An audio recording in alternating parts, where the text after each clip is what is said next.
Tēnā koutou katoa. I hope my voice holds out for this because this is the fifth talk I've given in 3 days. So 1845, the small township of Auckland, population 3,635, faced an existential crisis. War raged in the north, and it was rumoured that the assistance of the powerful Tainui tribes had been sought for an attack on the settlement.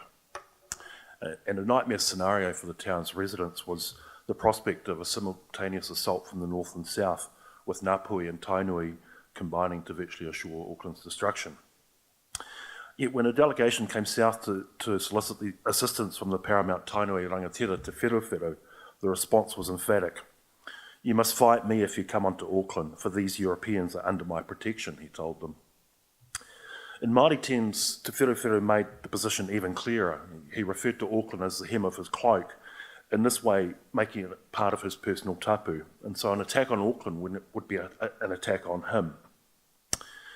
Reinforcing this point, in August 1845, the government built a cottage for Te Wherewhere within Auckland Domain, somewhere around here.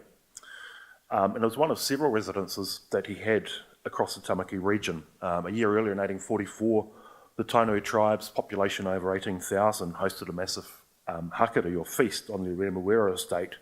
Over 3,000 Māori guests there and more than 1,000 Europeans. And really there couldn't be any more telling reminder of just the immense power and prestige of Waikato Tainui at this time. In the mid-1830s, Te Wherewhere personally escorted the various tribes back to Tamaki after more than a decade spent taking refuge in Waikato during the height of the Musket Wars. And after 1840, his role as guardian of the peace was extended to the settlers in the new town of Auckland. They were largely dependent on his protection, and they knew it. They realised that at the time. By 1849, this role had been formalised when over 120 Tainui men and their families were allocated lands at Mangere in return for regular military duties in protecting Auckland. And these were the same terms that the fencibles, the military pensioners at Hauraki and elsewhere, were also enrolled on. And the Waikato tribes, of course, had a long association with the Manukau Harbour, and especially in the Mangere area. And this became the centre of a flourishing Tainui settlement. But there are also strong connections with the Hauraki Gulf, beginning, of course, with the Tainui waka captained by Hoturoa that had first made landfall at Whangaparoa in Eastern Bar Plenty, and then entered the Hauraki Gulf, and then the Waitemata, before the waka was dragged across the portage at Otahuhu into the Manukau Harbour, down the west coast to its eventual resting place at Kawhia. And that route across the island became a common one for the conveyance of goods and people across the Auckland region. And tribes with strong connections with Tainui, including Ngāti Kohoriki, Ngāti Tamaoho, Ngāti Po, Ngāi Tai, and many others settled in the Western Hauraki Gulf as well.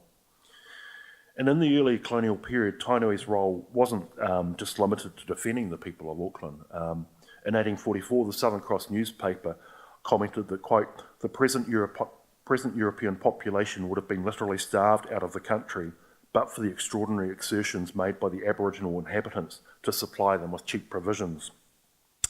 Years later, the same newspaper, which eventually merged with the New Zealand Herald, would vehemently call for the Tainui tribes to be attacked and their land stripped from them. But at a time when settlers were entirely dependent on the tribes for their survival, it could happily describe Māori as, quote, "the greatest benefit and the greatest blessing we have in New Zealand." So Tainui and other iwi developed a thriving economy based on feeding the settlers of Auckland. By the 1850s, flour mills were dotted across the Waikato landscape, and produce was being exported as far as the goldfields of California and Victoria. And Māori were New Zealand's leading export earners and key contributors to the government coffers. And Tainui were at the forefront of these developments.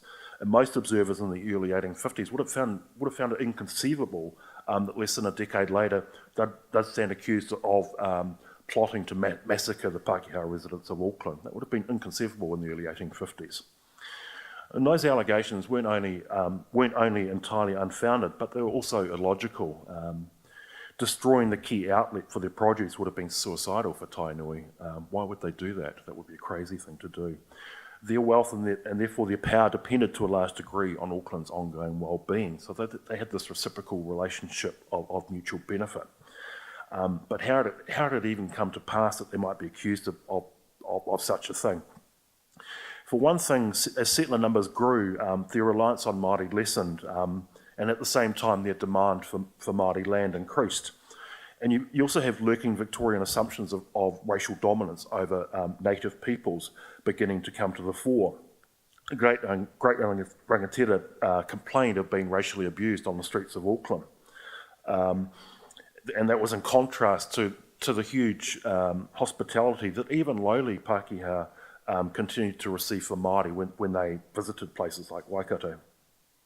In 1858, Europeans in New Zealand outnumbered Māori for the first time ever.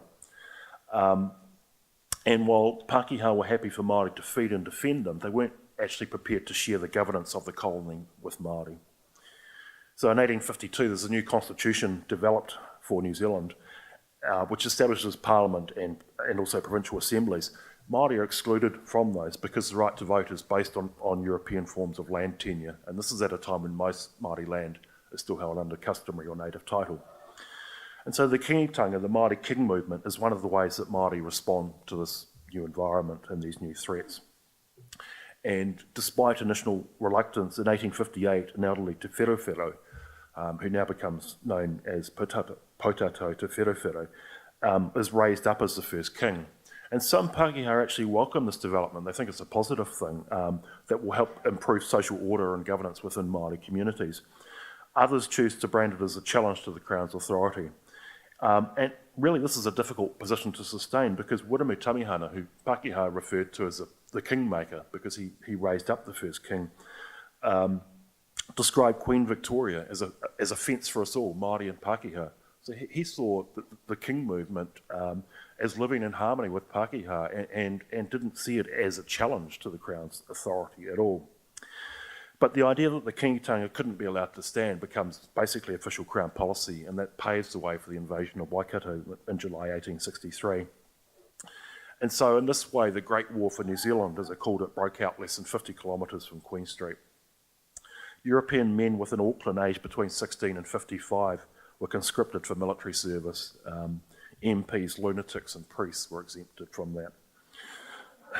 Others volunteered. Meanwhile, Māori within the township were placed under a nightly curfew, and those deemed friendly were issued with arm badges to protect them from assault by settlers so that they could readily be identified as loyal Māori. And shopkeepers in Auckland found the presence of more than 12,000 British Imperial troops a huge boon for business. Some observers, including many of the troops, began to suspect that the war was being prolonged for their benefit. It was a massive boost to the Auckland economy. So Auckland's future as a major site of commerce was secured, and with it the seed sown for the North Island's eventual dominance over the south. In the days immediately prior to the war, the Tainui residents of Mangere and elsewhere in South Auckland had been forcibly evicted from their homes, basically at gunpoint. Their lands were subsequently confiscated, their houses and property looted or destroyed, horses and cattle seized by settlers for sale in Auckland. So everything they had was taken away from them. On the 16th of July 1863, that's 4 days after the war breaks out, British troops and their colonial allies invaded the Tiakitai Waiahua settlement of Kirikiri near Papakura in South Auckland. Rangatira Ihaka Takanini, 12 other men, 3 of Ihaka's children and 7 women were taken prisoner. They were taken to Drury and then to Otahuhu.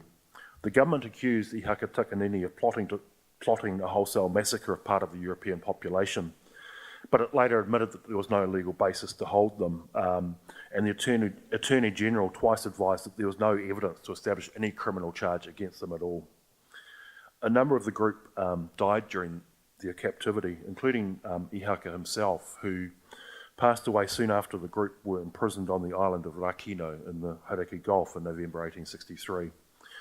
And it was said that he had died of homesickness and a broken heart.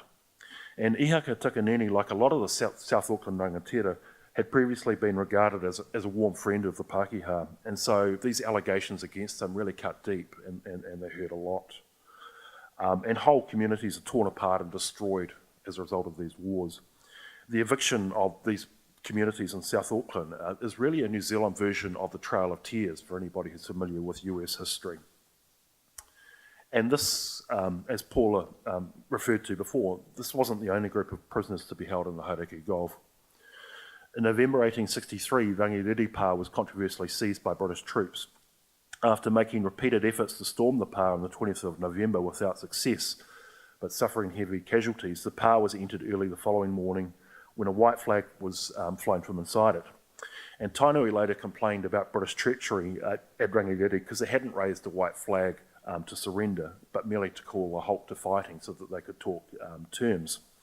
And this is actually a commonly accepted use of white flags. They don't necessarily connote surrender. But General Duncan Cameron, the British commander, had suffered heavy losses amongst his own force and had been unable to storm the pa. So they basically took advantage of the situation to seize control. And so what happened is all 180 men who were still inside the pa, there were quite a large number of people who had escaped overnight beforehand. All of those men were taken prisoner. And they hadn't initially understood that they were to be taken into captivity. They actually thought that once the British had taken Rangiriri pa, that would bring an end to the war. But instead they're taken into custody and eventually transferred to the Hulk Marion, which is anchored in the Hauraki Gulf. And so then the fate of these Rangiriri prisoners becomes something of a political football between Governor Grey and his ministers. And Grey is pressing for the release of some of those who are considered least dangerous quite early on from February 1864. And there are rumours that circulate amongst the Waikato tribes that their relatives would be tried and hanged for treason. And it was even alleged that this was fueling the spirit of desperation amongst those who were still at large. And later reports suggested that Rewi Maniapoto and others were anxious to make peace, but afraid that they too would be dealt with in a treacherous way, just like the people at Rangiriri had been. And so at Hauraki in April 1864, there's no surrender. Instead, over half of the 300 people inside that pa were basically ruthlessly hunted down and killed by armed cavalry while they're trying to flee for their lives on foot. And arguably a lot of lives could have been saved at Hauraki and elsewhere, but for the fate of the prisoners still held in the Hauraki Gulf. So amidst various claims and counterclaims regarding the actual treatment of the prisoners who are held on the Marion, in May 1864, they're transferred to Governor Grey's private island of Kawo. And here they're held under fairly lax security, and they eventually escaped to the Maharangi district with the assistance of local Māori in September 1864. And the presence of such a large number of Tainui men so close to Auckland prompted considerable alarm, especially once settlers heard of the assistance that they had received from Māori in the area as well. So again, there's this fear that there will be a collaboration from Ngāpuhi with the Tainui tribes. But actually all the former prisoners wanted to do was go home after nearly a year of captivity. And you know, during a period when huge numbers of their relatives had been killed. And so they travelled via the Kaipara district, and they did manage to make their way back to the Waikato. And there, the survivors of the war found that their lands had been taken, their economy and lives destroyed. Those who did manage to flee from Hauraki in April 1864 made their way across the Punia River, which became the northern boundary of what became known as the King Country, because the Māori king lived there after that. And in the King Country, the population doubles overnight, but the land available to support that population has shrunk considerably because all of the lands north of the Punia River, basically up to Auckland, have been confiscated. And so in the really cramped and unsanitary living conditions, there are outbreaks of disease, and large numbers of people die in the first few years after the war, including reported cases of people who die of starvation.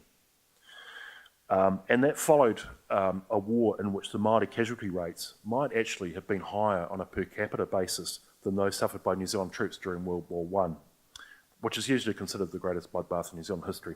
And to me, this is a staggering fact, and more people need to understand the immense suffering during the Waikato War.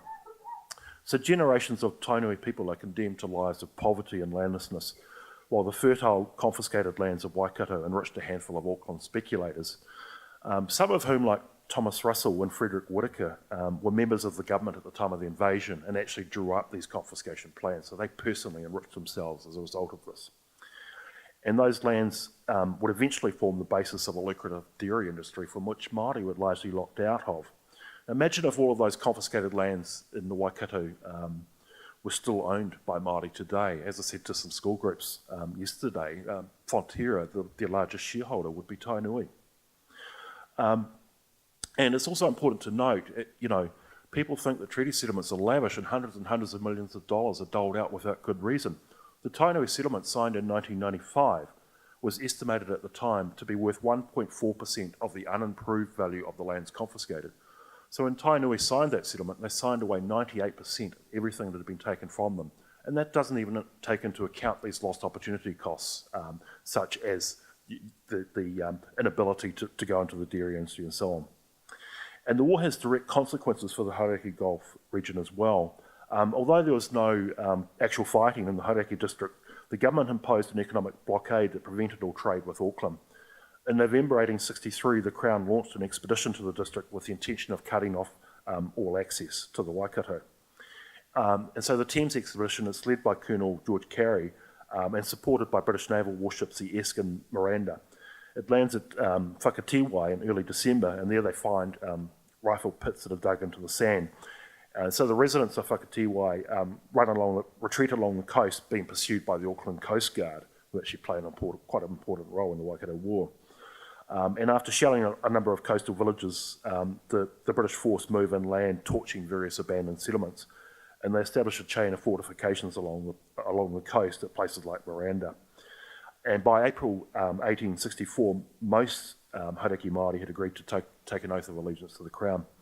And so although there'd been no fighting at all in the Hauraki district, basically the tribes there were starved into submission because of the blockade. Part of the reason for that was their presumed role in various lightning raids on settlers and military posts that had been launched from the Hunua Ranges since Māori were first evicted from their homes in South Auckland in July 1863.